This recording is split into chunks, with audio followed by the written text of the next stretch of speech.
Pakistani community से interaction में field marshal साहब ने किन बातों का खुलकर इजहार किया, कुछ अगर दोहरा सकें तो हमारी बड़ी मदद हो जाएगी।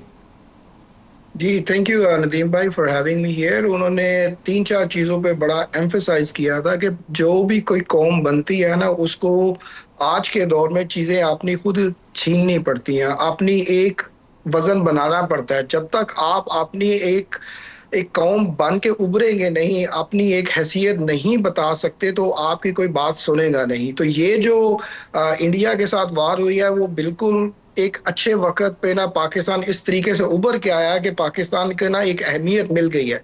एक जो आइडेंटिटी पाकिस्तान खो रहा था, वो आइडेंटिटी वापस आई। तो इस आइडेंटिटी को लेके अब हमने वो आसिम मुनीर साहब ने इवेंट में भी जो बात की है, वो यही की है कि किस तरीके से हमने इस चीज को पाकिस्तान के लिए आगे लेके बढ़ना है। चाहे जैसे आपने बात की है रेकोडेक की, जो रेयर अर्थ मिनरल्स है, अगर देखा जाए तो यूक्रेन में अबाउट $400 बिलियन के ना रेयर अर्थ मेटल्स है, जबकि पाकिस्तान में ओवर $1 ट्रिलियन के हैं।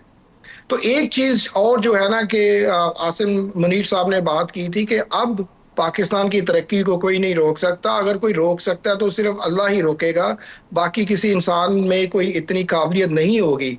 रही बात अमेरिका की कि जिस तरीके से अमेरिका पाकिस्तान को एज ए कन्वीनियंस यूज करता रहा है, तो उसमें कुछ हमारी लीडरशिप का भी रोल रहा है कि जो लीडरशिप जो है ना वो कमजोर रही है। अब देखा जाए तो जैसे ही जंग शुरू हुई, प्राइम मिनिस्टर शहबाज शरीफ साहब ने एक खुलेआम field marshal general Asim Munir साहब को ना बोल दिया कि आपके पास एक फ्री हैंड है, पाकिस्तान का दिफा करना आपने ही है। तो उनको भी एक हौसला हुआ। तो जी देखिए, ये एक टीम होती है। जिस तरीके से शहबाज शरीफ साहब की और आसिम मुनीर की एक ऐसा कॉम्बिनेशन बना, तो उस टीम के साथ फिर जो कौम ने अपना एक जज्बा दिखाया, तो हमने जिस तरीके से जंग में इंडिया को लेके चले हैं, तो एक हैसियत उभरी। अब वो वेट लेके जब आसिम मुनीर साहब प्रेसिडेंट जो ट्रंप के तनवीर साथ साहब, जो बैठेंगे तो आसिम इनकी मुनीर साहब की कम्युनिटी अभी मुलाकात होगी ट्रंप साहब से, अभी से थोड़ी देर में 1 घंटे के बाद उनकी मुलाकात है पाकिस्तानी वक्त के मुताबिक तकरीबन 10 बजे के करीब। तो वो क्या इश्यूज आपस में दोनों डिस्कस कर सकते हैं? आपकी इसके ऊपर क्या राय है? कुछ अपना ओपिनियन दीजिए। उसमें देखें, तीन चार चीजें जो है ना मेरी नजर में डिस्कस होनी चाहिए। एक तो पाकिस्तान की इकोनॉमी और डेवलपमेंट को लेके, पाकिस्तान के जो रेयर अर्थ मेटल्स है उसको लेके, पाकिस्तान की जो सॉवरेनिटी है उसको लेके, और स्पेशली कि जो पाकिस्तान को एज ए कन्वीनियंस ना यूज किया जाए। Pakistan has been your ally for decades and let's work together to keep a peace in the region. अब पाकिस्तान ने ना देखे एक बहुत अच्छी एग्जांपल दिया है कि जब पाकिस्तान के पास एक मौका था कि इंडिया के 20 तैयारे वो गिरा सकते थे, लेकिन सिर्फ उन्होंने 6 गिराए।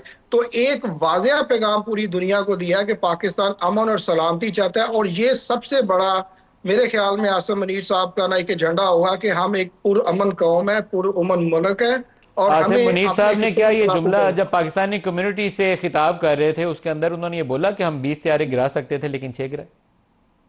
जी बिल्कुल, उन्होंने साफ लफ्जों में ये बताया कि जी हम 20 गिरा सकते थे, लेकिन हमारा ये बिल्कुल इरादा नहीं था कि हम अपने एक पड़ोसी मुल्क के साथ इतना उनका नुकसान करें। लेकिन साइमल्टेनियसली हमें अपना दिफा भी करना था, और दिफा करने के लिए हमने सिर्फ 6 गिराए। और दुनिया को एक मैसेज भी देना कि ना सिर्फ पाकिस्तान बल्कि इस्लाम भी एक पुरअमन मजहब है, और हमें एक पुरअमन चीज की तरबियत दी जाती है। तो हम दुनिया को एक यही मैसेज देंगे कि हम सलामती ही चाहते हैं बिल्कुल इस ठीक है। खिते में।